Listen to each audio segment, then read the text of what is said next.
And if you remember, James spoke about that letter of proof that you need to progress on as a company. And basically your KPIs need to serve that letter of proof. So if you're now at the point where you're bringing in customers, but they're not retaining, then that letter of proof step from I have customers coming in to I have retained customers, your KPIs now need to serve that next step in the letter of proof. You've got to choose just a few ones. You cannot choose gazillion KPIs. Sometimes I come to companies, what's your KPIs? And they give me a list of 20.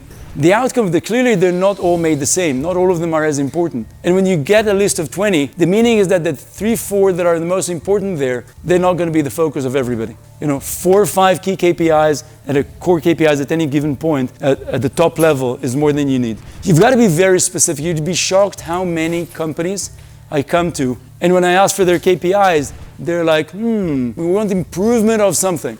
These are not KPIs. KPIs need to have numbers attached to them.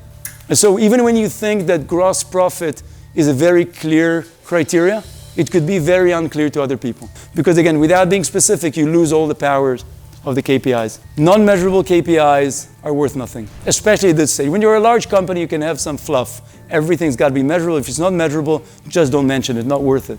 And then you've got to stop and say, are these KPIs broken small enough so that people can actually understand what they need to do to get there? And so what they're getting is a subset of the big things, but that subset is very actionable for them.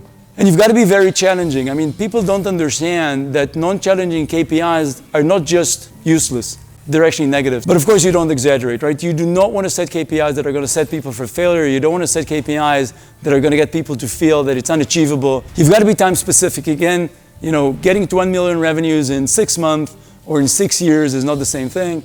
And you've got to be really time specific. If you think about it, almost every KPI in the company becomes a very different thing if the time limit is different. And you've got to choose KPIs that are leading to action. Many times, as I said before, the high-level KPIs, the ones that are kind of company engulfing, great big things, they just don't lead anybody to action. So finding competitors' KPIs is really critical to setting up your business. And where do you find these KPIs? You find them in articles. You find them by interviewing people that work there. You find them by asking customers. You'll find them in tools like App Annie and SimilarWeb.